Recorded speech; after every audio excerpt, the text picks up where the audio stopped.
नमस्कार, राजसेवा न्यूज चॅनलमध्ये आपल्या सर्वांचे स्वागत।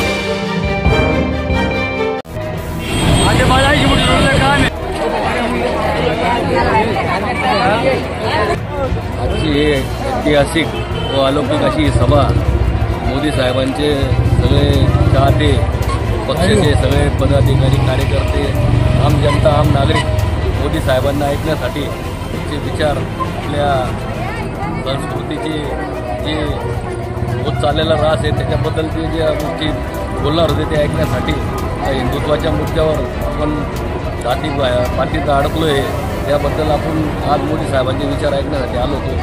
आणि ही अलोट गर्दी ही अशी बघून ही अभूतपूर्व अशी सभा आणि आपल्या धुळ्याला पहिला मान मिळाला, इतिहासात पहिली, आपली महाराष्ट्रात पहिली सभा आहे। अनुप भैया अग्रवाल यांच्या प्रचारार्थी त्याच्यात 6 विधानसभा आहे। अजून आपले दादा भुसे असतील, जयकुमार बुवा असतील, ते गावित असतील, राम भदाने यांच्या सगळ्यांच्या प्रचारार्थ ही एक ऐतिहासिक सुवर्णाक्षरात लिहिल्या जाईल अशी सभा यशस्वी झाली।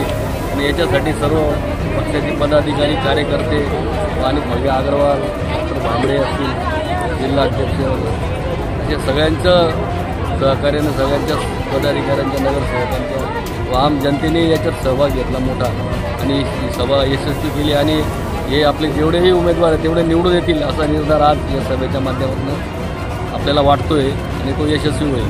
जय महाराष्ट्र, जय शिवराय।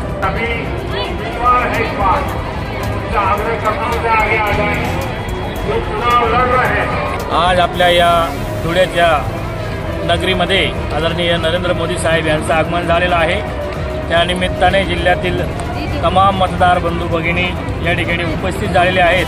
मोदी साहेबांच्या केंद्राच्या विविध योजनांवर विश्वास ठेवून आणि महाराष्ट्र शासनाने ज्या विविध योजना सुरू केल्या आहेत, लाडकी बहीण असेल, एसटी महामंडळामध्ये अर्धे तिकीट असेल, अशा प्रकारच्या ज्या विविध योजना आहेत त्यांच्या माध्यमातून तो विकास झालेला आहे, तो कंटिन्यू करण्यासाठी या ठिकाणी मोदी साहेबांना पाठिंबा देण्यासाठी सर्व जनता या ठिकाणी उपस्थित झालेली आहेत। आणि जिल्ह्यातील 5च्या 5 जागा या महायुती सरकारच्या येणार आहेत असं मी या ठिकाणी त्या जनतेच्या उत्स्फूर्त सहभागावरून दिसून येत आहे।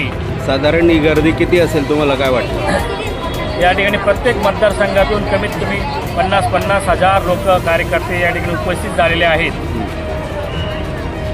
आणि मोदींचं भाषणाबद्दल काय वाटतं तुम्हाला?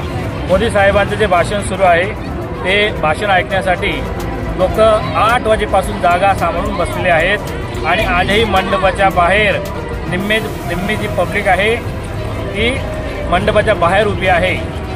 तरी मोदी साहेबांवर विश्वास ठेवून या ठिकाणी महायुतीचे 5च्या 5 आमदार या ठिकाणी निवडून येणार आहेत आणि महाराष्ट्रामध्ये पुन्हा एकदा महायुतीचे सरकार येणार आहे। आपण कोणत्या मतदारसंघातून आलात? आम्ही शिंदखेडा मतदारसंघातून आलेलो आहोत। कोणाचा प्रचार करणार?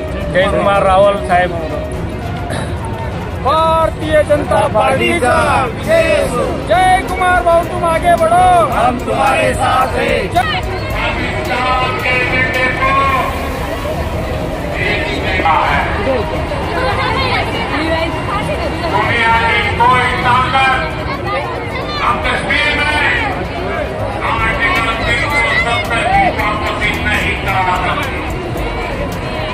हमें अपना आशीर्वाद देने आए। जो उम्मीदवार हैं, देवेंद्र जी आप भी चुनाव लड़ रहे हैं,